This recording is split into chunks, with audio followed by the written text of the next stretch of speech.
Bienvenidos a bordo, a una noche plagada de preguntas, quizá sin respuestas. La primera, ¿es más caro pagar o no pagar? Este es uno de los dilemas de Cristina de Kirchner. Si no se paga, estoy hablando de los holdouts, de los buitres, ¿qué es lo que le viene a la Argentina? En contra, por supuesto. La Argentina ya ha tenido experiencias con el default, no han sido gratas, una ya por 1890, que hasta movilizó sus consecuencias hasta la Revolución del Parque, o el intento de la Revolución del Parque de los radicales, y ha tenido una más reciente, cuando se celebró el default. Ahora, ¿estamos más cerca del default o menos cerca? Hay algunos datos que parecen indicarnos que estamos menos cerca. Primero, había trascendido que la presidenta, luego de alguna iniciativa de rebeldía contra el juez Griesa, la Cámara y la Corte de los Estados Unidos, estaba como pensando en no pagar. Inclusive que eso se contemplaba en un memorándum que habían escrito como alternativa los abogados que tiene la Argentina en Estados Unidos. Luego que la presidenta modificó esa idea a instancias del ministro Kicillof, a instancias del titular del Banco Central, y en consecuencia se avanzó en un proceso de vamos a tratar de negociar. Sin embargo, quizá por esas características de una estrategia, por cuestiones personales, o por el carácter que tienen a veces las mujeres, lo cierto es que luego se volvió a pensar que por ahí la Argentina no pagaba. Y estamos con ese dilema. Hay algunas noticias interesantes. Una es que, como ustedes saben, viaja una delegación del gobierno a negociar con el facilitador, digamos, que nombró el juez Griesa para mediar entre la Argentina y los holdouts. El facilitador es un hombre cercano a la familia del juez Griesa. Era amigo del padre del juez Griesa, las familias se conocían, es una persona a la cual él le tiene confianza. Si nos va bien, va a ser una alegría que haya sido cercano a Griesa. Si no nos va bien con ese señor, van a decir o se van a hablar más pestes del juez Griesa. La otra novedad del otro lado es que las calificadoras de riesgo, y esto no sé si ha sido ya difundido o publicado, las calificadoras de riesgo hoy han dicho que no mandan a default a la Argentina, a los títulos, no les bajan la categoría por 30 días, por lo que dura la negociación.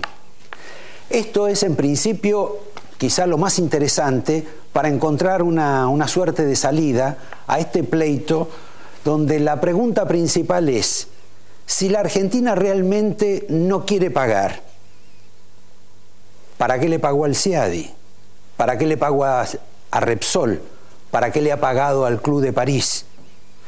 Bueno, realmente hay algún grado de contradicción en todo este tema que lo vamos a ver, del mismo modo que vamos a ver algunos errores que se han cometido en esta negociación. Para esta cuestión tenemos 3 invitados, no es la única cuestión. El primer invitado es Marcelo Bonelli, un periodista de economía de dilatada experiencia, para decirlo casi como homenaje, que todos los días y una vez por semana en la televisión, por lo menos, nos aclara, al gobierno lo tortura, la complica a Cristina, pero que es un hombre que está informado, que sabe lo que pasa y sobre todo sabe lo que está pasando en este momento, en esta negociación con los buitres. Esa negociación que nunca íbamos a tener y que de alguna manera vamos a tener ahora por intermedio de otra persona. Hago un corte antes de mencionar a los otros 2 invitados, para salir un poco de toda esta cuestión económica. Vamos a entrar también en una cuestión judicial. Quiero recordarles una nota que hicimos en este programa hace un tiempo, mostrando dos estatuas, 4 frisos en realidad, que había en lo que era el Ministerio de Obras y Servicios Públicos, que eran un diseño, un dibujo, una obra de un artista, de un escultor, que quiso denominar, calificar y en algún modo objetar al hábito de la corrupción, de la mordida, de la coima que había en ese ministerio. Estamos hablando del siglo pasado, casi de principios del siglo pasado. Eso era un dato que que en general la gente no tenía. Yo no lo conocía casi nadie, que esos frisos aludían a la corrupción. Bueno, aparentemente alguien se ha hecho cargo. Están arreglando el frente de este edificio en 9 de Julio y Moreno, y por lo que se está viendo, hay 2 de esas estatuas que han desaparecido, las que están sobre la calle Moreno. Por lo tanto, en principio lo que parece que va a haber es la mitad de la corrupción de lo que diseñó, de lo que pensó alguna vez un arquitecto o un artista. El otro tema judicial obvio es el de procesamiento al vicepresidente de la Nación. Un vicepresidente de la Nación que es un ciudadano común como todos, pero que hoy tiene que estar ocultándose de los periodistas en países ajenos a la Argentina. Por ejemplo, en Panamá. No quiere hablar con nadie. Han tratado de prohibirle a los periodistas de otros países que se le acerquen a hablar. Me parece que no es la mejor solución que ha encontrado el gobierno para enfrentar esta nueva situación. Decía que Vudú es un ciudadano común, que tiene las mismas obligaciones, los mismos derechos que tenemos todos. Sin embargo, hay algunas características que lo hacen diferente. Lo hacen diferente porque es el vicepresidente de la Nación. Y este proceso que ha vivido hoy la Argentina, que se conoció con el procesamiento del juez Lijo, en alguna medida va a tener un recorrido más largo. Por ejemplo, va a haber apelaciones, una Cámara va a decidir sobre la suerte del fallo del juez Lijo y dirá que lo convalida, que lo anula, o que lo corrige o le pide al juez que avance en algunos costados de la investigación, nuevos. Habrá que esperarlo. ¿Qué ocurrió en todo este proceso que en general no se ha mencionado? Al juez Lijo, aunque la palabra española apuro signifique otra cosa, lo apuraron. Primero lo apuraron con el anuncio o la versión de que había un fallo de la Cámara, la misma Cámara que va a tomar el tema de su determinación de procesarlo a Vudú, por el cual iban a declarar nulos algunos testimonios que iba a llevar o que llevaba el juez Lijo, lo cual automáticamente podía hacer caer la causa, sacarlo al juez o inducir al sobreseimiento de Vudú. Esto, que se armó algún grado de escándalo político, sobre todo porque hubo algunos periodistas como La Nata que iniciaron una suerte de causa nacional para impugnar esta decisión presunta de la Cámara, terminó abortado. Y terminó abortado porque Lijo en alguna medida decidió indagar antes de tiempo, o quizá antes de lo que él lo tenía previsto, al vicepresidente de la Nación. Ahí se anticipó la primera medida. La segunda medida que se anticipó, que fue la conocida del procesamiento, obedece a otra razón, a que el vicepresidente de la Nación, que estaba en todo su derecho de pedir una ampliatoria, dijo: ahora voy a hacer una ampliatoria, del mismo modo que le iba a hacer seguramente Van der Breule, seguramente Núñez Carmona, con lo cual esta historia se prolongaba como si fuera la novela de Harry Potter. En ese plano, Lijo también se anticipó a esa decisión y le plantó el procesamiento a Vudú con un fallo de más de 300 páginas, algunas aparentemente muy sólidas. ¿En qué quedamos? Que falta ahora lo que va a decidir la Cámara. Si convalida, si anula o si le pide al juez que avance en otros costados de la investigación sobre el vicepresidente de la Nación. Acá hay una persona que está en dificultades por el tema de los holdouts, que es la presidenta, y que está en dificultades también por el tema de Vudú. Su segundo, el hombre en el cual ella ha confiado hace mucho tiempo para que le acompañe en la presidencia, está en una situación complejísima. Y todo esto ocurre sobre una mujer que, les recuerdo a todos, hace 6 meses les prohibían que leyera hasta los diarios, que estuvo internada, que tenía algunas dificultades por la operación en la cabeza o por otro tipo de situaciones, a la cual no se le podían acercar problemas. Hoy tiene los 2 mayores problemas que ha enfrentado su administración desde que está en su segundo mandato. El de los holdouts, la posibilidad del default y a su vicepresidente procesado, con gente que pide el juicio político, otros que piden que renuncie y otros que le aconsejan en alguna medida, bueno, pedí una licencia. Ella está en este tema con la misma dificultad. ¿Qué es lo que hace con relación a esto? ¿Qué medida toma sobre Vudú?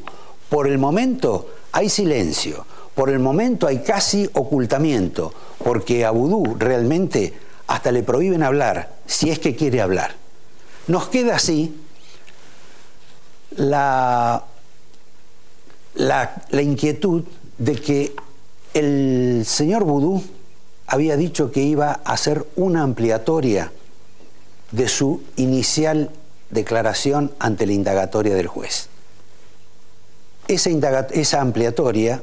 ampliación, ya ahora casi carece de sentido. Pero él, les recuerdo a todos, es el vicepresidente de la Nación. ¿Y esto qué significa?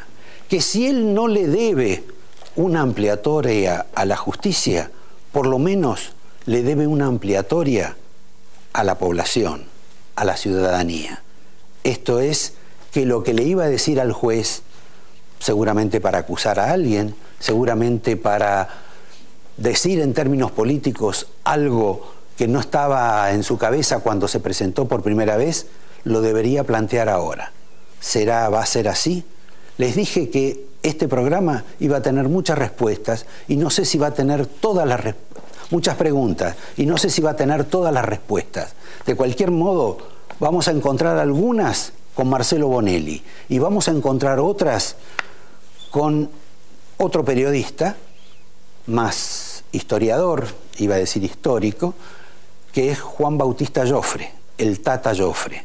Porque dentro de todo de esta mezcla de complicaciones para la salud presidencial, justo también ahora estamos a los 40 años de la muerte de Juan Perón.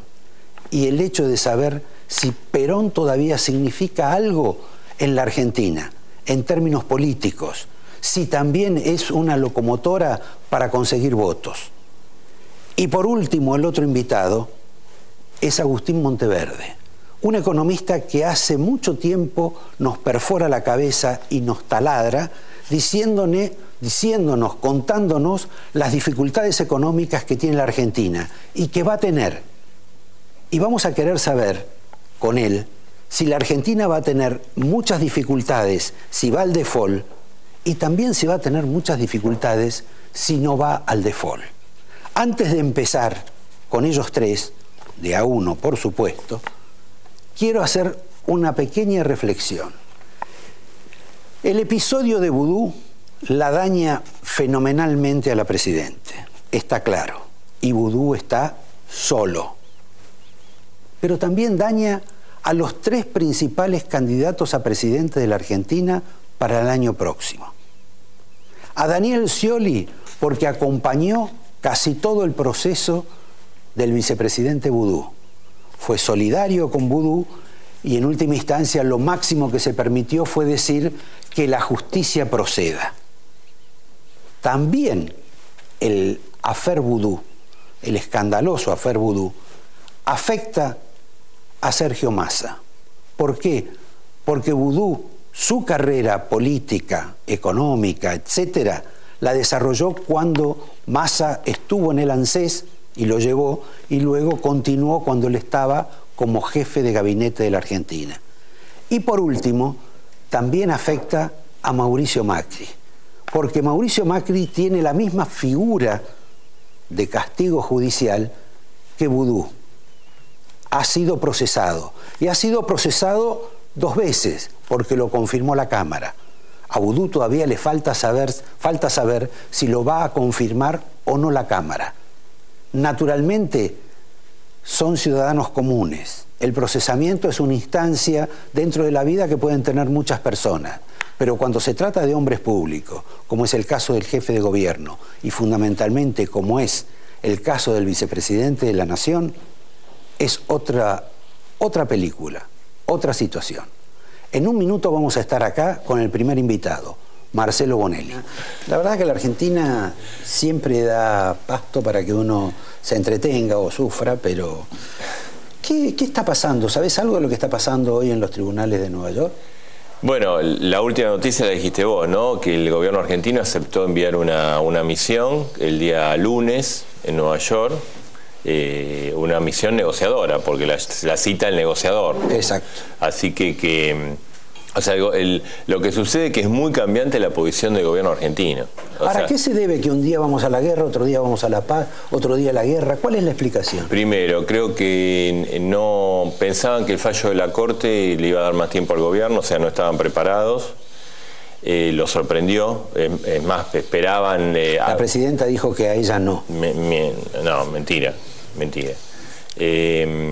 Hubo 3 días de bronca, de locura, y después se entró como en razones. Fue el segundo discurso de Cristina, el de Rosario, el Día de la Bandera, como vamos a negociar. Ya el fallo está en contra, no hay forma de cambiarlo. Perdona, creo que habría que explicar que también no es el fallo solo de Griesa, es el fallo de Griesa, es el fallo de la Cámara. 3 instancias pasó la Argentina. Efectivamente. Bueno, yo creo que aquí hay errores que esto no es de ahora, hay errores ya de hace algunos años atrás, gravísimos errores del gobierno. Creo que el problema era solucionable 2012, 2011 con todas las cosas a favor del gobierno. 52.000 millones de dólares de reserva, una presidenta reelecta por el 54% de los votos con amplísimo poder, y ningún fallo en contra. Ahí se actuó pésimo. Y un juez que en alguna medida le dio tiempo. El juez, digamos, los primeros 10 años, del 2002 al 2012, le dio tiempo a 10 años. De hecho, facilitó los 2 canjes de la deuda con quitas importantes. Lo que pasa es que cuando el juez convocó a negociar en esos términos, la Argentina, ahí yo creo que cometió un grave error de públicamente manifestarse que iba a desconocer esos fallos, ¿no? Algo que se repitió estos días y que después se cambió. Una pregunta, sí. Porque la encargada de todo este tema de la negociación jurídica es la Procuradora del Tesoro. Sí. ¿Vos conocés a Angelina Bona? No, se vivió el sueño de los justos. Es más, yo tengo información que en el 2011 hubo, digamos, que era Hernán Lorenzino, el ministro. Exacto. Como que desconocían el tema, como que era un tema que, bueno, eso no pasa nada, digamos. Se lo dejaron a los abogados. Exactamente, se lo dejaron a los abogados y lo habían desconocido. Cuando se enteraron, porque el increyendo fue en febrero del 2012, donde el juez ya advirtió que, digamos, había que buscar un mecanismo de pago. Y después vinieron los fallos. Los fallos se sucedieron cuando Cristina y Hernán Lorenzino en público dijeron que no iban a reconocer fallos en contra de Argentina. Entonces, ahí hubo una catarata de fallos hasta llegar a estos días. También en estos días creo que hay un gran... O sea, yo creo que más allá de la cuestión de fondo y más allá de que los fondos buitre quieren sacarnos todo lo que puedan y Argentina se tiene que defender, hubo una gran impericia. Bueno, no solo es cacarear, digamos. ¿Cómo hacés vos para defender a Argentina en los mejores términos posibles? Y acá de Amado Udú, ministro, Hernán Lorenzino, ministro, Kicillof, ministro, y obviamente la presidenta, hubo una gran impericia, ¿no? Por eso llegamos, vos fíjate, de aquel momento, 52.000 millones de dólares de reserva, gran poder de la presidenta, ningún fallo en contra, tenemos que negociar con 28.000 o 29.000 millones de reserva, una presidenta debilitada, porque entre otras cosas no sigue su mandato, y 3 fallos en contra, o sea que no tienen contra las cuerdas. O sea, el propio gobierno lamentablemente llevó las cosas a esta situación. Ahora, uno ha escuchado a la presidenta, lo escucha al ministro, escucha al canciller, los ha visto en exposiciones públicas hoy en la OEA, Naciones Unidas, en Naciones Unidas, supongo que a la ESA también van a apelar, etcétera. Han hecho algún tipo de solicitadas. Lo que no tengo en claro, ¿qué es lo que quiere la Argentina? Porque la Argentina tiene un fallo que le dice usted tiene que pagar tanto. No quiere pagar tanto, ¿qué quiere? ¿Una quita? ¿Quiere pagar en bonos? ¿Qué es lo que quiere? Porque lo que dice es que quiere pagarle a todos, pero que sea justo y equitativo. Y la verdad que eso, en términos de número, al almacenero, suponete que yo soy un gallego almacenero, sí, no lo entiendo. ¿Qué es lo que quiere? Yo creo que, a ver, primero que hay posiciones encontradas dentro del gobierno. Hay como mucha interna. Sí, bueno, pero hay una sola persona que manda. Hay una sola persona que manda, pero que de repente va para un lado y de repente para otro. Creo que la última palabra de Cristina es: voy a pagar al 100% de los deudores. En ese marco, yo creo que el gobierno lo que busca es pagar en bonos, algo parecido a Repsol, y quizás alguna quita. Yo creo que quita va a ser complicado obtener. Es más, creo que va a haber que pagar en bonos y parte en efectivo, alguna parte en efectivo. Perdón, ¿no? Los bonos también dependen de la cotización a que se paguen. Seguro. Ahora, ¿qué es lo que se piensa? Porque como el gobierno es contradictorio, hay mucha impericia y un día dice una cosa, otro día dice otra, digamos, vayamos, el último discurso de la presidenta fue claro, después no habló más del tema. Y además, ¿qué pasa con los famosos mercados? Están esperando un acuerdo. ¿Por qué? Porque el costo de defaultear es mucho más caro para el gobierno y para todos los argentinos que el costo de pagar. Sí, en general los mercados están como diciendo la Argentina va a arreglar de una manera o de otra. Y además, ¿sabés qué, Roberto? Mira, en el 2001 entramos en un default, debíamos el 140% del producto. O sea, de lo que todos trabajábamos un año, más un 40%. Era impagable y yo creo que se cometió un error en anunciar el default. Se podía haber negociado de otra manera. Pero hoy esta deuda es 1.500 millones de dólares. Calculale que tenés que los otros bonistas te van a ir a reclamar, son 15.000. Es 3% de producto. Entrar en un default con el impacto negativo que tiene sobre la vida de los argentinos por el 3% de producto es realmente absurdo. Por eso todo el mundo piensa que al final va a haber un acuerdo, ¿no? Dentro de esas contradicciones, de esto que uno no alcanza a despejar qué es lo que quiere del todo Cristina o el gobierno, también hay situaciones medias raras. Por ejemplo, uno lo escucha a Duhalde, expresidente, y dice: hay que ocuparse de este problema porque este es el problema que incendia el país, el tema de los holdout. Solo concentrémonos en eso. Simultáneamente, su ministro de Economía, que además fue ministro de Néstor y que participó, dijo: el tema de los holdouts es un tema medianamente importante, pero hay que ver todo lo que está pasando bajo el agua en la propia Argentina. La confusión no es solamente del gobierno, también me parece que la confusión es de otras figuras importantes. Sí, yo creo que también la oposición, o sea, vos fíjate, la oposición acompañó al gobierno en última instancia a un viaje a los Estados Unidos, pensando también que la Corte iba Pero ya la Corte ya había decidido el fallo, esto es lo inexplicable. Sí, no, fue una semana antes. ¿Por qué? Porque el gobierno de Estados Unidos, un sector del gobierno de Estados Unidos dijo: no, quédense tranquilos, que venga la misión.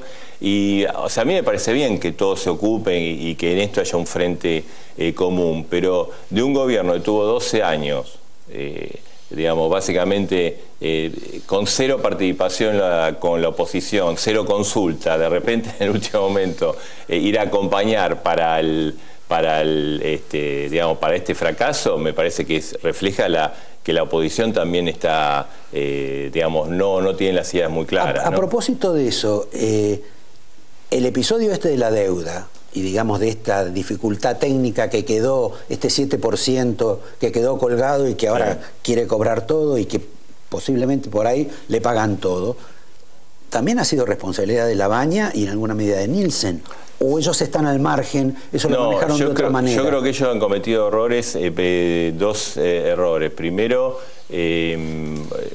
bueno, hubo el tema de los cupones del PBI que le han dado una gran retribución a los acreedores. Bueno, había que pagarle con algo. Sí, pero bueno, ahí en ese momento Prat Gay dijo que eso no había que darlo y de hecho se fue el gobierno por ese motivo. O sea que este tema está vigente y caliente del gobierno de esa época.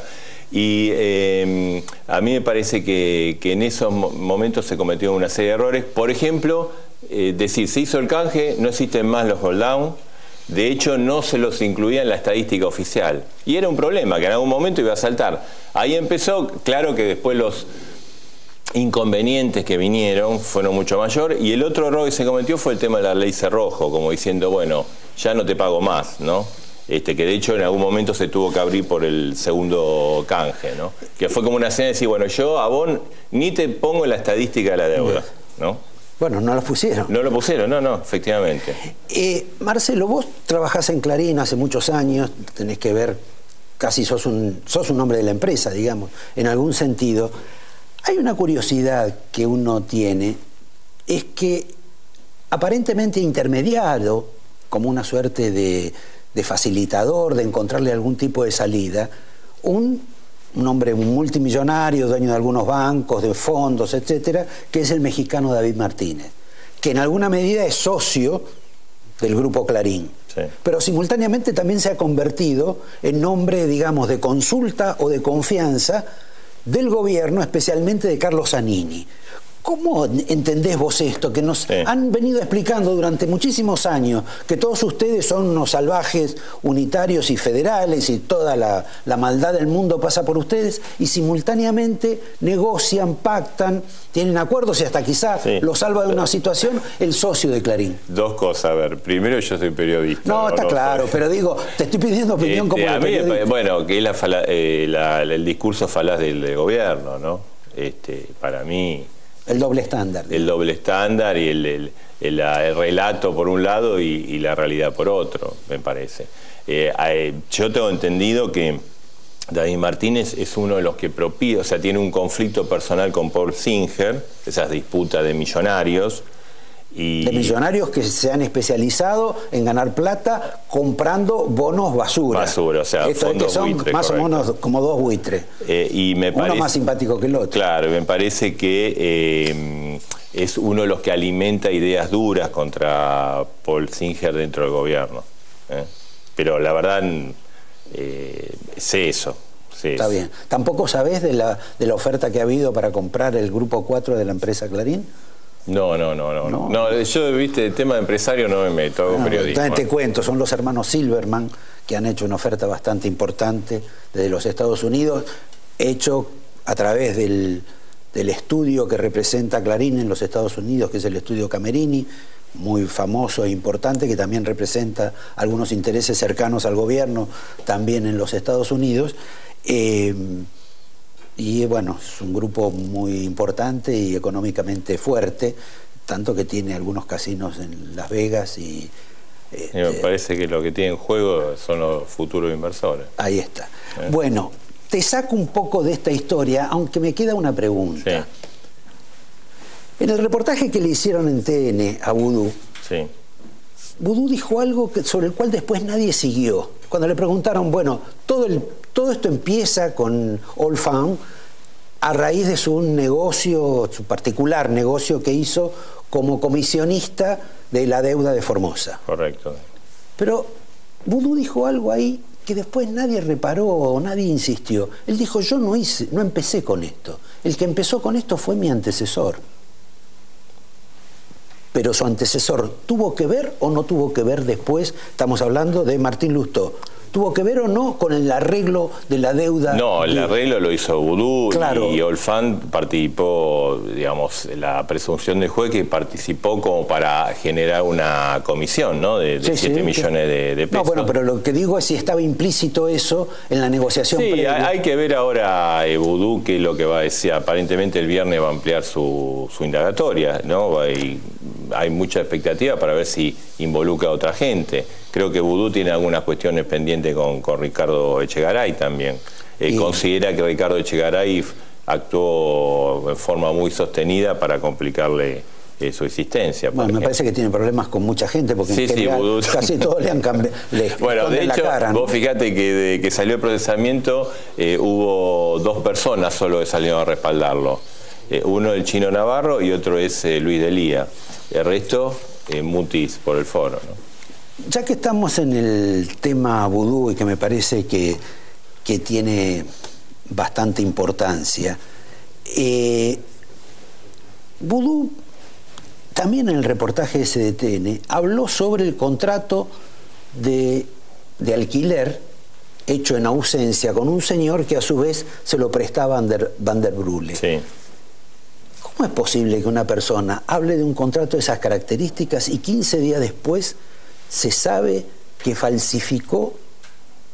Cuando lo dijo ya se sabía que lo había falsificado. El juez ya lo sabía. ¿Cómo dijo una cuestión de esa? Vudú, cuando hizo la presentación y llegó el contrato, hubo un error que el juez se dio cuenta que era falsificado. Y los abogados tuvieron que como que cambiar el contrato que habían presentado y volver a llevar otro contrato.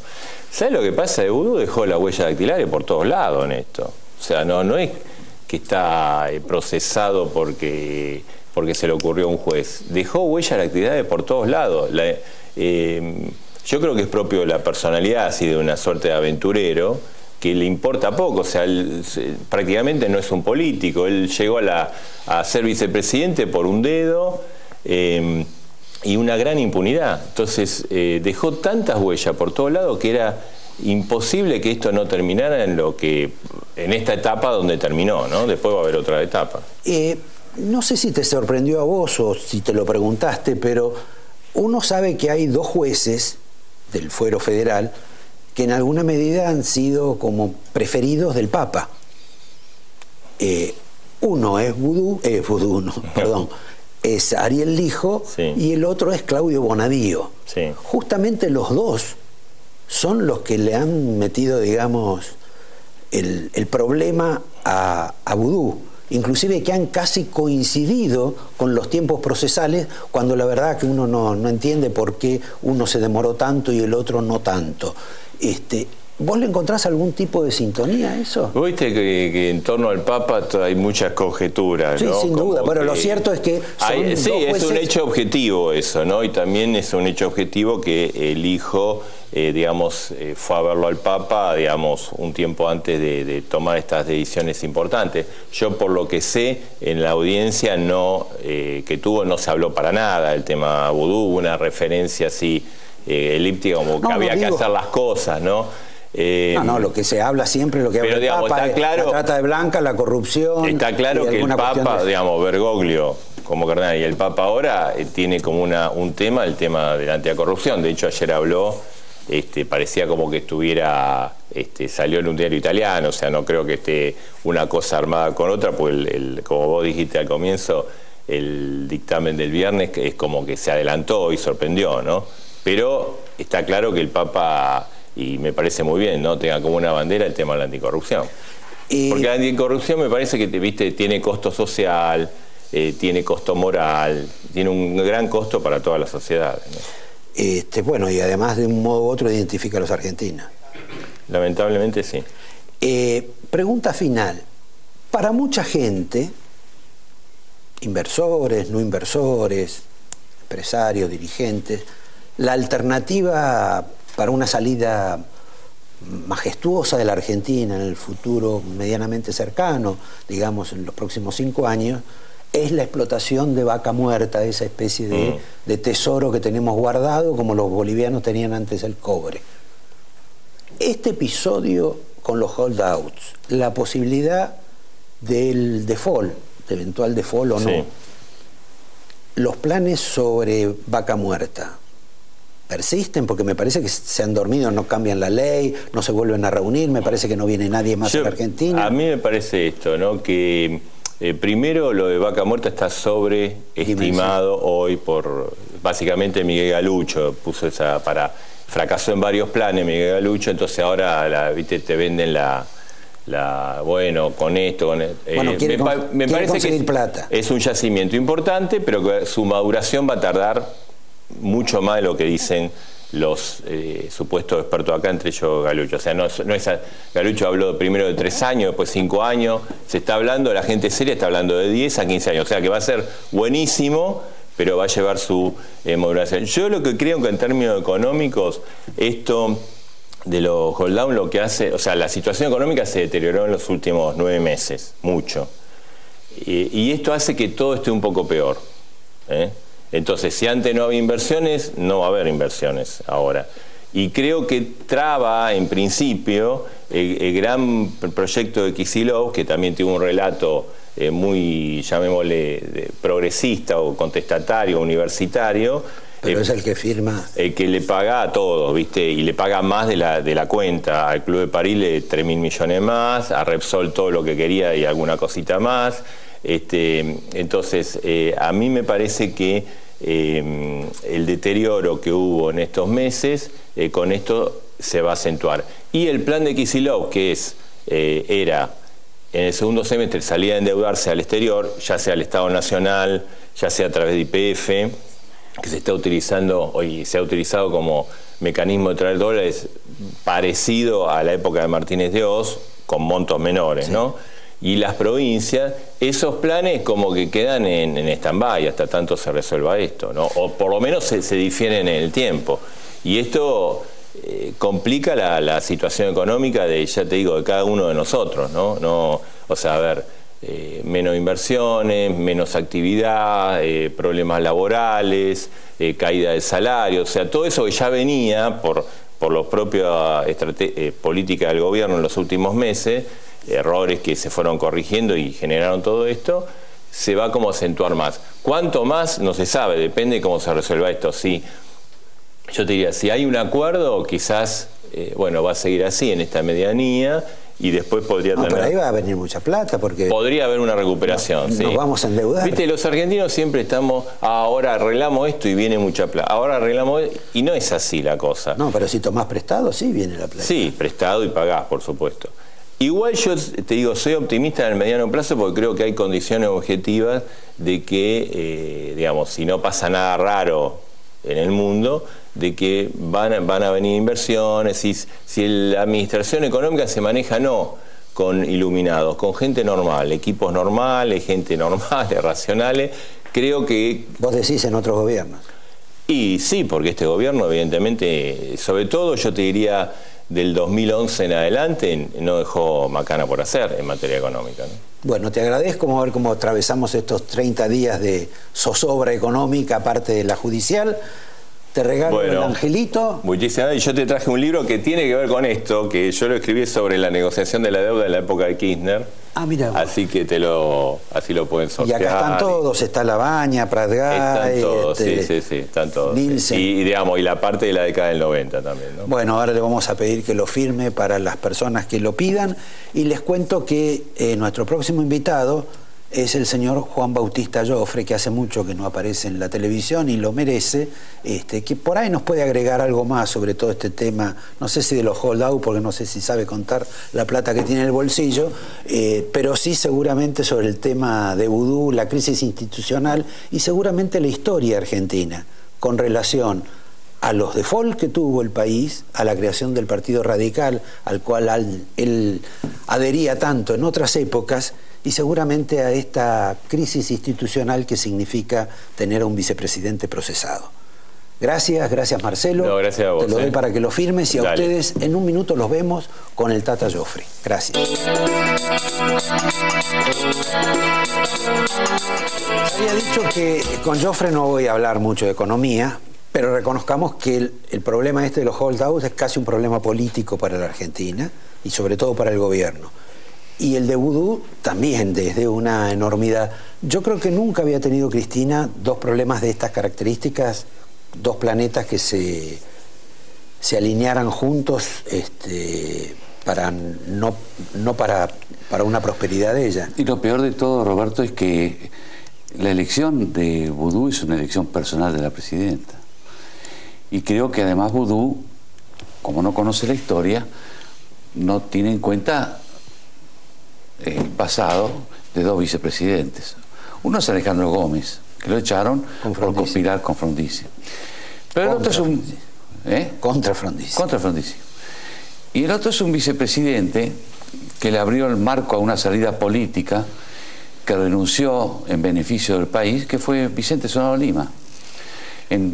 Renunció en julio del 73, dándole la oportunidad a Cámpora que se fuera. Ahí Cámpora se sintió vencido y presentó la renuncia, pero el hombre que posibilita esa salida para que Perón vuelva a la presidencia es Sonado Lima. Yo creo que Vudú debería tener un gesto personal, porque la está comprometiendo a la presidenta, a no ser que la presidenta esté comprometida. Pero inclusive si la presidenta, digamos, que obviamente uno no va a hacer una medición sobre el coeficiente intelectual de Vudú, pero lo cierto es que no parece que haya tenido una historia para acometer una empresa de esta envergadura, no porque fuera tan importante Chicone, sino por lo que representa, por el hecho de hacer... Porque implicaba una decisión estratégica la compra de Chicone. Y una decisión estratégica en el poder, en la estructura de poder de cómo se manejaban los Kirchner, no se tomaba si no era con el visto bueno de Néstor Kirchner. Y no se tomaba sin el acompañamiento de Cristina cuando muere Néstor Kirchner. Ahora, vos cuando señalás eso, a mí también se me produce otra situación muy particular. La curiosidad de que hay núcleos empresarios afines que de pronto han estado con esta administración y que en alguna forma han participado en empresas como el caso de YPF, por ejemplo. Que después la situación no anduvo bien con el tema Repsol. Pero primero se hizo otro intento que terminó en la estetización de YPF. Algo parecido ocurre con Chicone.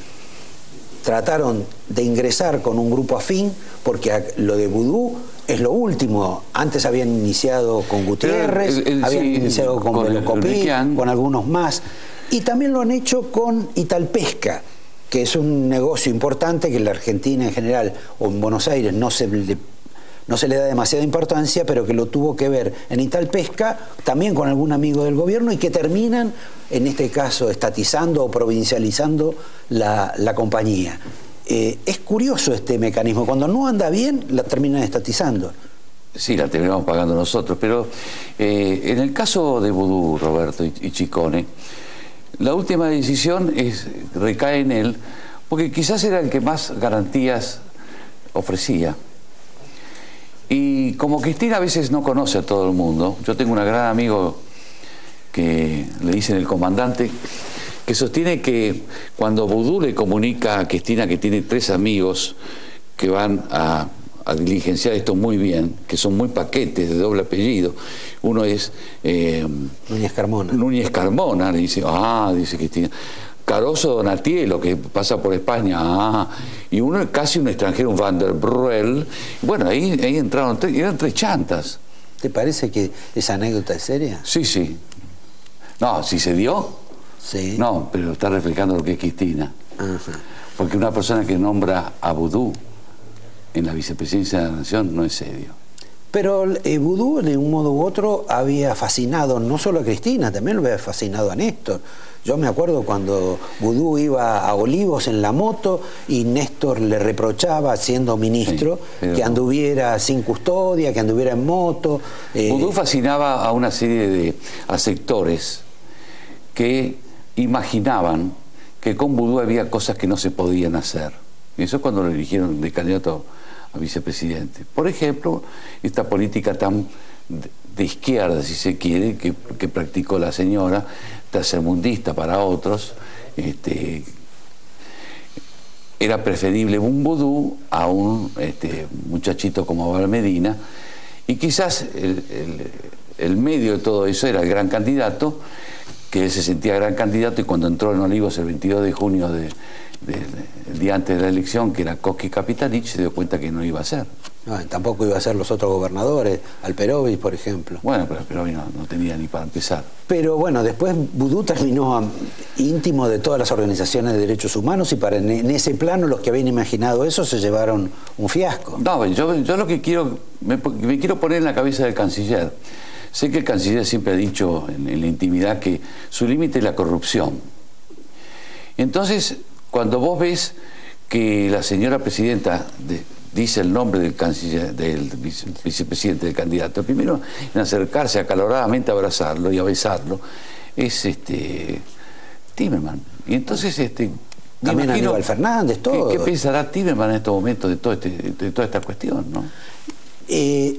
Los mayores enemigos o adversarios o con las personas que tienen más conflicto Vudú hoy en el gobierno, ¿quiénes son?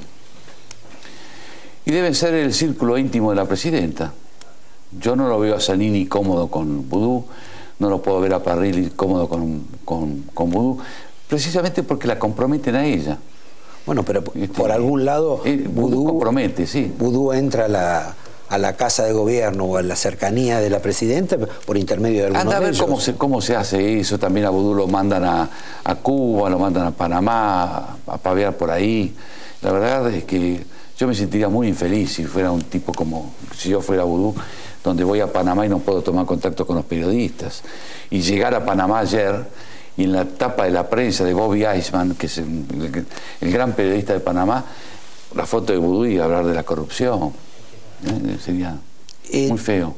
Tata, en alguna medida, vos habrás advertido que los tres candidatos a presidentes, digamos, más importantes o más reconocidos por las encuestas, que es el caso de Macri, el caso de Scioli y el caso de Massa, los tres aparecen golpeados de un modo u otro por el propio Vudú, no solo Cristina.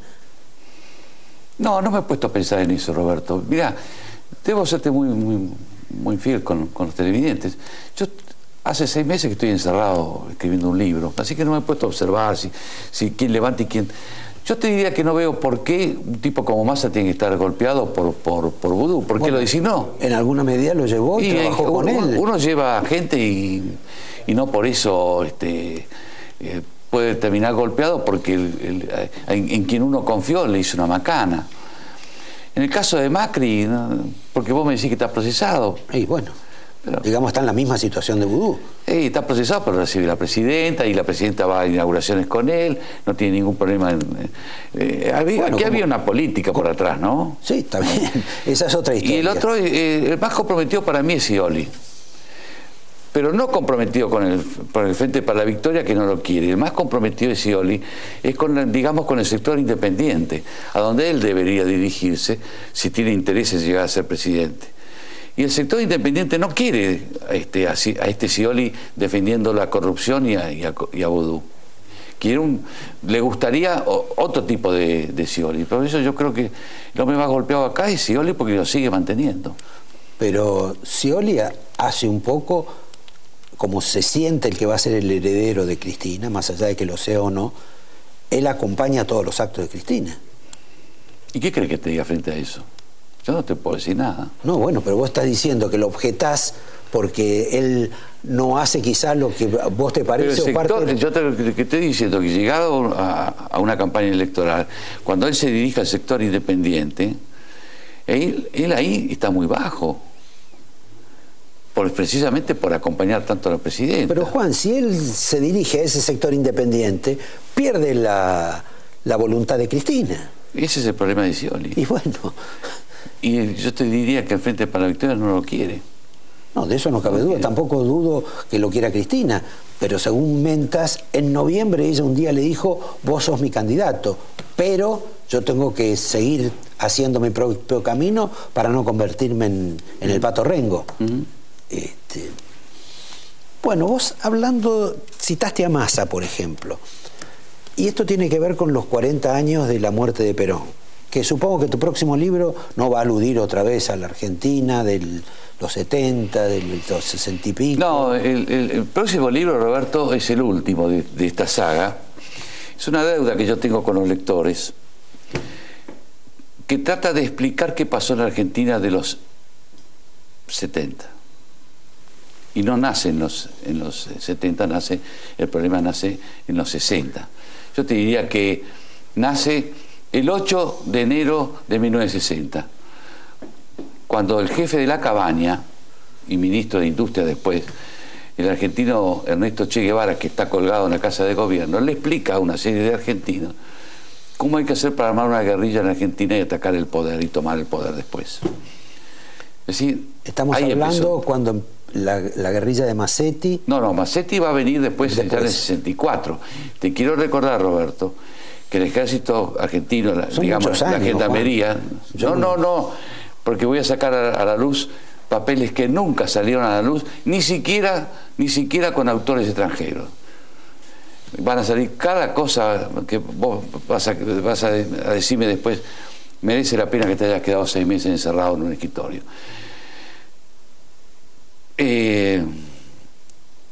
Massetti va a atacar a la Argentina con oficiales cubanos. La Argentina intentó ser invadida por oficiales cubanos. Bueno, fue en alguna medida. Hay documentos que van a salir, conversaciones privadas que van a salir, en donde ellos dicen que hay que destrozar al ejército argentino. Entonces el ejército argentino se enfrentó con ellos. Y en un momento fue muy débil, porque no tenía apoyo político el ejército argentino, porque había trabajado muy mal, y para eso va a venir Juan Domingo Perón a la Argentina, para terminar con el ataque que el modelo castrista estaba realizando a la Argentina. Porque Perón sostenía que el gobierno de Cámpora estaba infiltrado de comunistas. Cuando estamos hablando de comunistas, Roberto, estamos hablando de cubanos, de países del este, y Perón viene a terminar con eso. Y después, convengamos que Perón va a morir, mañana va a ser 40 años, y esa tarea se llevó adelante con un enorme desorden, muy mal, pero resulta que se los derrotó al proyecto cubano, que fue muy profundo, como nunca ocurrió en América Latina, y yo te lo voy a demostrar. Pero resulta que ahora, quienes mataban a argentinos, a pobres inocentes argentinos, el símbolo, el líder de ellos, que es Ernesto Guevara de la Serna, está colgado en la Casa de Gobierno. Y quienes pelearon contra esos tipos están presos, Roberto, y muriendo casi de manera ominosa. Entonces, con lo cual estoy viendo que de tantos libros que se escriben y se publican sobre el Che Guevara, que debe ser quizás la figura sobre la cual más libros se han escrito, tu libro es un libro crítico sobre el Che Guevara. Yo siempre fui crítico del Che Guevara. El Che Guevara era un asesino.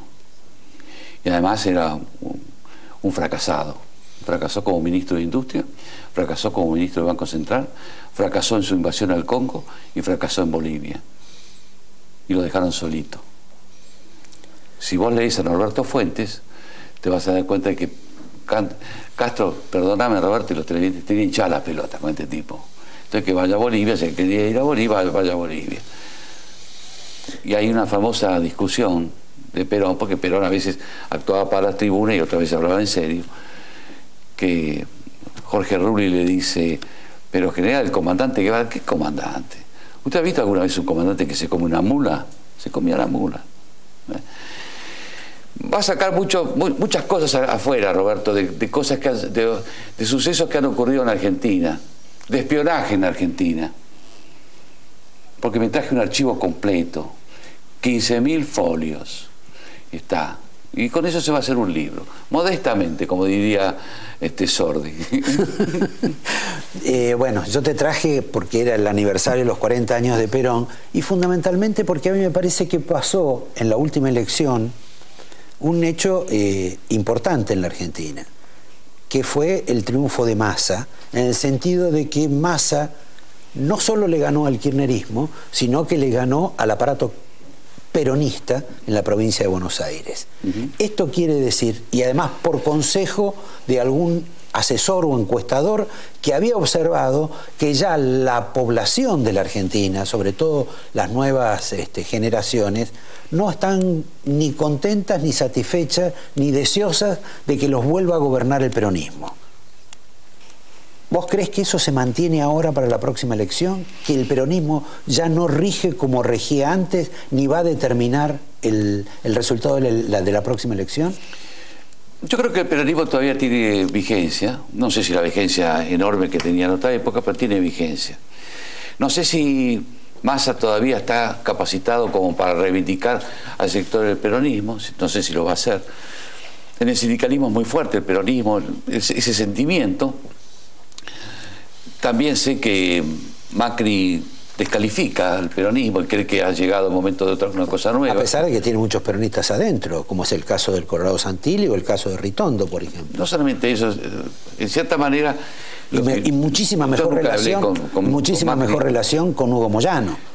Exacto, pero Macri siempre descalifica a los últimos, a todos aquellos que han pasado por el poder en los últimos 30 años. Yo me gustaría recordarle a Macri que su papá también pasó por el poder todos estos años, porque se nutrió, porque era un empresario y la teta del Estado era muy grande, por el proceso, por Alfonsín, por Menem, por Duhalde. O sea que él, de cierta manera, debería ser quizás más sensible frente a esas cosas. Y yo creo que el peronismo todavía tiene algo más para decir, me parece. Creo que hay gente muy útil en el peronismo que no ha sido consultada en estos 12 años de gobierno. Usted podría dar nombre, pero no tiene sentido. Que tenían experiencia de manejo del Estado. Yo creo que un tipo como De la Sota tiene muchas cosas que decir todavía. ¿Y lo ves candidato? Lo veo sí, él pretende ser candidato, no te voy a decir si lo va a hacer. Creo que Massa a lo mejor quiere ser candidato en una renovación. Pero el aparato va a ir con Cristina. Por lo menos hoy Cristina... Ese aparato que nombró Cristina, no sé si lo va a nombrar. No sé. Mira, Cristina es una mujer muy capaz que sale a pasear con Perón en las elecciones y después lo entierra, porque ese viejo de mierda, como decía Cristina, de Perón, no le puso un peso para hacer el monumento. Sí, Cristina tiene un sueño, ha inventado, como se dice en el mundo de la inteligencia, una leyenda que la propia, ¿no? Como vas a ver cómo se inventó la leyenda de Tamara Bunke, que después va a ir a Bolivia. La novia del Che. No sé si la novia... Estrada a lo mejor se enoja con vos.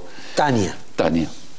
Cristina ha inventado esa leyenda de que ella no fue a la plaza del 10 de abril, pero fue a la plaza del 14 de junio del 82, que también va a decir que se fue de la plaza el 1 de mayo del 74. Entonces, ella pretende ser heredera de la militancia peronista o montonera de los años 73, 74, o ser la que reivindica algunas banderas, no todas, pero algunas banderas. Entonces, Cristina no es una persona que sea afectuosa con el peronismo. No tiene. Ahora, yo creo que no vengo del peronismo, creo que ser más respetuoso con Perón y con su mujer, que tuvo más dignidad que mucha gente en este país, pues estuvo presa, calladita la boca, nunca se quejó, en julio del 81 se fue afuera, calladita la boca, no se le pudo probar nada, no había con qué probar nada. No. Pregunta final, porque vos mismo invadiste ese tema. El Perón, el viejo, cuando volvió en la década del 70, cuando no satisfizo algunas cuestiones que imaginaban las formaciones especiales, los peronistas jóvenes o ciertos peronistas jóvenes, fue una decepción para esos grupos, tanto que siguieron en la lucha armada. Cambiando las circunstancias, todos estos jóvenes que han pensado en esta revolución, en esta épica del kirchnerismo, cuando ahora, finalmente terminás negociando con Chevron, como Perón en alguna época con la Standard Oil, cuando tenés que acordar con el Club de París, cuando tenés que acordar en alguna medida con algo del Fondo Monetario, cuando le pagás contante y sonante y con bonos de más a Repsol, también ella puede convertirse en una especie de decepción para esos que tenían una imagen mucho más revolucionaria del papel de ella. Los muchachos de la JP de la década del 70, que uno está, por lo menos en mi caso estoy totalmente de desacuerdo con eso, jugaban la vida y se dieron el lujo de pararse de manos frente a Perón el 1 de mayo del 74. No estaban pensando en la plata. Estos muchachos lo que están defendiendo es un sueldo que no baja de 15 a 20 lucas. El día que esta señora se vaya y ya no haya más plata del Estado, yo no sé qué van a hacer estos muchachos. Van a tener que salir a buscar trabajo. Por eso quiero tomar una idea que dijo acá Marcelo Bonelli. Marcelo dice que estas dificultades que vivimos los argentinos en estas horas de negociaciones no le va a permitir a la Argentina tomar dinero de afuera. Ese dinero que íbamos a tomar de afuera es para llegar con comodidad al 2015. Y en eso estaban los chicos en este capítulo de la Cámpora, porque iban a seguir viviendo y movilizándose. No. A menos que se acuerde con los holdouts. A menos que se acuerde con los holdouts. ¿Y cuánto va a venir? ¿Y a qué tasa de interés? Bolivia toma dinero al 4%, Roberto. Pero lo importante es, para gobernadores, intendentes y gobierno nacional, tomar plata. Bueno, lo otro es lo de menos. Llegó la hora de las definiciones. Te doy vos el me traes angelito. esto, y ya que vos me llamaste para hablar de Perón, yo te traje acá 2 copias del último decreto que firmó Perón en vida. Acá está. Diciéndole al señor Cámpora que le aceptaba la renuncia a la embajada en México sin agradecerle los servicios prestados a la nación, que se usa esa fórmula de estilo. Lo que te dijo. Y te dejo 2 paginitas de las memorias del doctor Puigvert y sus conversaciones con Perón, donde dice: Cámpora ha abierto las cárceles y ha infiltrado a los comunistas por todas partes. Eso dice acá, y otra cosa más le va a decir a Cámpora: yo sé que cometí, a Puigvert, yo sé que cometí muchos errores, estoy dispuesto a no repetirlos. Ese Perón es el que vino en el 73 y es el que firmó esto. Y es el que murió mañana hace 40 años. Esto, para los cultores del peronismo, está a disposición de ustedes, y también a disposición de ustedes, en un minuto apenas, agradeciéndole a Joffre la presencia, Agustín Monteverde, el hombre que nos va a decir lo mal que nos va a ir si vamos al default y lo mal que nos va a ir si no vamos al default. Y no estoy haciendo humor. Gracias, Juan. A ustedes los veo en apenas un minuto. ¿Tu impresión es que la Argentina va a arreglar o no va a arreglar finalmente? Porque convengamos que algunas contradicciones hay en toda esta negociación. Por supuesto. La verdad que a uno le quedan dudas, ¿no? Porque hemos ido a los barquinazos, porque incluso esta novedad de la misión negociadora deja la duda si es un paso real en torno a negociar o si continuamos con la estrategia que es la que plantearon en un memorándum del 2 de mayo los abogados de la Argentina en Nueva York, de aparentar que se busca negociar y que no se llegó a eso porque lo impidió la justicia de Nueva York, y que lo más conveniente, dice ese memorándum, podría ser, una vez que descarta la estrategia de Gramercy, que era la que había propuesto el ministro Lorenzino, sobre todo había impulsado en su momento, que era que algunos holdings salían en ayuda de la Argentina para negociar con los holdouts. Holdings son los de la deuda reestructurada, los cuales la Argentina le ha estado pagando hasta ahora, que no le dejaron terminar de pagar. Y hace una serie de cuestionamientos, sobre todo por la interpretación que hizo del pari passu la Corte de Apelaciones de Nueva York, sobre la posibilidad real de llegar a un acuerdo con los holdouts, porque básicamente el memorando sostiene que cualquier holdout podría presentarse una vez ya alcanzado el acuerdo y vetarlo. ¿De ese 7%? De ese 7%. Pero ¿y para qué hay un juez? ¿Cómo? Si hoy hay un juez que ha nombrado un facilitador, junta las partes y de un modo u otro hace un acuerdo con esas partes, aunque no sea con la totalidad de las partes, se supone que va a tener la capacidad suficiente para incluir al resto. Claro, pero te recuerdo que en este caso esa interpretación es la que hace la Corte de Apelaciones, o sea que ahí tal vez podría haber un recurso por encima de Griesa. En definitiva, el memorando concluye analizando la posibilidad de dejar que la Argentina aparezca como forzada a ir a un default amplio y universal sobre toda la deuda, y por lo tanto yendo a una negociación íntegra con todos los acreedores, los holding y los holdouts. Con los que ya se negoció también. Exactamente. ¿Y qué es? ¿Para pagarle menos? Pero eso es lo efectivamente, que no... bueno, esto es lo que plantea ese memorándum, ¿sí? Ese es un consejo de abogados. Efectivamente, del 2 de mayo. ¿El de los economistas puede ser mejor o peor? Yo, por supuesto que creo que lo mejor es siempre acordar. Obviamente creo que lo mejor es... A ver, acá no hay opciones buenas. Hay algunas muy malas y otras peores todavía. Pero obviamente de aquí se sale solamente pagando, esto es con costo. Ahora, tampoco hay que exagerar el papel que tiene el tema de los holdouts en la economía argentina.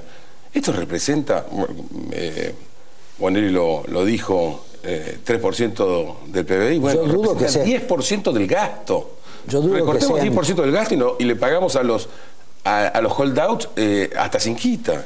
¿De qué estamos hablando? Me estás hablando que vas a cortar subsidios.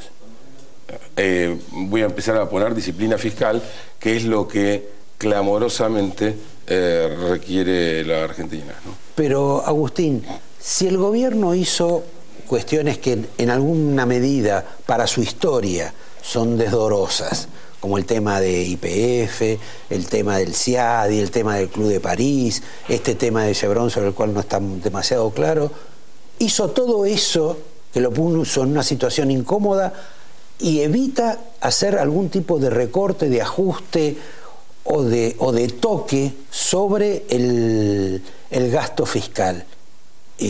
¿Por qué lo va a hacer ahora? Bueno, desde ya que no creo que el gobierno esté para nada interesado en hacer ningún recorte en el gasto. Más, necesita gastar mucho más, y sobre todo con vistas a las elecciones. Por supuesto, es lo que pretende y es además la señal que vienen dando. También ese es el motivo por el cual yo, digamos, anticipo que la Argentina, digamos, tiene una economía que vuelca más allá de lo que ocurra con los holdouts. Lamentablemente, esta economía va a tener un tropiezo importante, independientemente de que se acuerde o que no se acuerde con los holdouts. En todos los casos lo que puede pasar, de no ponernos de acuerdo con los holdouts, de ir nomás al default, es que se precipite una crisis más rápido y más grave. Digamos, en ese plano, la opción vivir con lo nuestro no alcanza. No, pero por supuesto que no, pero además, a ver... No digo porque es un argumento de esta administración. Ha tenido como embajador, como representante, alguien que sabe de economía y que escribió un libro al respecto, que sospecho que en alguna medida hoy no está planteando vivir con lo nuestro. Eso era para lo poético nada más, pero eso no tiene ninguna posibilidad. Es un disparate eso. Porque ¿qué significaría hoy una renegociación de toda la deuda, un default de esas características, en términos concretos? Y sería en todo caso apuntar a un nuevo canje de deuda, de toda la deuda. Pero antes, digamos, para la sociedad, para numerarlo, dame 5 cuestiones gravosas o no gravosas que le pasaría a la sociedad argentina. No, volveríamos no solamente a estar aislados absolutamente en términos financieros del mundo, sino que además... Bueno, ahora estamos aislados en alguna medida. Sí, no, pero estaríamos mucho más aislados. Mucho más aislados. Sí, sí, y con inconvenientes, yo diría, ya conteniendo sentencias de tribunales a los cuales les dimos jurisdicción voluntariamente, que además fue ratificada, esa jurisdicción, recordemos, fue ratificada por Néstor y por Cristina Kirchner. Es decir, esto no se le puede echar la culpa a Cornelio Saavedra, como acostumbra a ocurrir en la Argentina, que vamos para atrás y siempre la tienen la culpa los militares, y si no, entre ellos dos se reparten siempre las culpas. No, acá el gobierno kirchnerista bueno, en realidad lo que hizo fue una extensión de lo que habían hecho los militares, porque en alguna forma los militares también habían acordado con jurisdicción de Estados Unidos, lo cual me parece que es bastante común en casi todos los países del mundo. El grueso de esta deuda, en todo caso, es posterior ya a los militares, ¿no? En todo caso, pensemos en los 90, si te gusta, sí. Donde también el Congreso de la Nación aprobó esa deuda. Así que por favor, dejemos de echarle la culpa al otro. Los mismos señores que hoy pontifican y levantan el dedo y opinan sobre este tema, son los que aprobaron la deuda y festejaron luego el default, que es el padre de esta criatura también. Entonces, ahora, Agustín, volvamos al tema. Nos quedamos aislados. Digamos que eso a la población no sé si le afecta demasiado. Por lo menos en la cabeza de los ciudadanos como primera impresión. Pero la recesión sí les afecta. Bueno, pero no hablaste de la recesión. Lo otro hablaste, insinuaste el tema de los embargos, que la gente en general tiende a pensar van a embargar, bueno, bienes, sabrá, del Estado, que tendrán una cobertura. Cuidado que hay empresas que tienen participación del ANSES. Y la interpretación que pudieran llegar a tomar los tribunales podría ser que el ANSES es un alter ego del gobierno argentino. Bueno, también dice que podrían afectar a cuentas de ciudadanos comunes a los cuales estén bajo sospecha de corrupción. Sí, efectivamente. De este gobierno y de anteriores gobiernos también. Pero digamos, algo que de pronto uno lo sienta más, vos hablás recesión, en alguna medida ya estamos en recesión. Por supuesto, estamos en recesión, digamos, de alguna magnitud, pero lo que pasa es que podría ser mayor. Yo creo, digamos, nosotros estamos esperando para el año una recesión de entre 1,3 y 2,3%. De caída del PBI. De caída del PBI. Por supuesto que esto se va para arriba en función a qué ocurra, por ejemplo, con esta negociación con los holdouts. Ahora, de todas formas, acá hay otras cuestiones aparte de la recesión. Tenemos una inflación que ya está jugada en 40%. Menos no va a ser. Puede ser más. Puede ser bastante más. Y te diría... Pero perdón, sí. ¿Tanta inflación con un proceso recesivo como el que tiene la Argentina? Sí, efectivamente. Y tanta inflación a pesar de que los agregados monetarios hasta ahora han crecido a menos de la mitad de lo que va la inflación. Entonces vos te podrías preguntar, pero como no era la emisión monetaria la que generaba inflación, no, la emisión monetaria por supuesto que juega un papel importante porque es de los dos elementos, la oferta monetaria y la demanda monetaria, la que se mueve más rápido. Sí. Pero acá ha empezado a tener un papel la demanda monetaria, cuidado. Acá la sociedad ha empezado a rechazar en alguna medida la moneda, porque si no, no habría estos niveles de inflación con estos niveles de crecimiento de la base monetaria. Ahora, a ver, estamos como estamos por la reversión de aquellos famosos superávit gemelos en los actuales déficits gemelos. Y si uno entonces revisa cómo viene evolucionando esto en lo que va del año, para ver si estamos mejorando, vemos que del lado del externo, el déficit que tradicionalmente ya teníamos externo, tanto por la cuenta financiera como la cuenta corriente, se está profundizando. Y que la balanza comercial, que era el único sostén que había ahí, está cayendo en lo que va del año casi 40 y tantos %. Y que si vas al frente fiscal, vos tenés un déficit que no solamente está creciendo en lo que va del año 115%, sino que uno apunta a crecer cómodamente por encima de los 200.000 millones. ¿Y eso de qué forma se va a financiar? ¿Con emisión monetaria? O con préstamos. ¿Y vos te parece que ahora, en estas circunstancias...? No en estas circunstancias, pero si la Argentina en alguna medida arregla, me parece que los mercados están más que... A eso apuntaba la Argentina, bueno. Claramente a lo que apuntaba el gobierno. Hasta el otro día era eso. Bueno, ahora tendremos que ver qué ocurre con esta pretensión de negociación. Pero si por algún motivo siguiéramos teniendo un acceso bloqueado a los mercados de deuda, todo esto va a ser puramente emisión monetaria. En los dos casos igual es malo para la gente, ¿no? Sí, claro. En uno es algo que voy a pagar en el futuro, otro lo pago ya mismo con inflación. ¿A dónde va a ir a parar la inflación? ¿Qué va a pasar con el tipo de cambio, con los niveles de emisión monetaria que significaría? Justamente con el tema del tipo de cambio. Y esto tiene que ver con la negociación de la Argentina con los holdouts, porque tenemos 30 días que se pasan volando, que parece un número pequeñísimo, pero que no sé si es tan pequeño. Porque, por ejemplo, más allá de lo que hayan dicho las calificadoras, que es una buena noticia para el gobierno, que no te han bajado la categoría, etcétera, que vas a mandar una delegación, que hay, digamos, toda una sintomatología de acuerdo, lo cierto es que esta situación de crisis, no sé si la comparte, si adhiere el resto de la gente, porque hoy, a través del ANSES, el gobierno está tratando de sostener el tipo de cambio.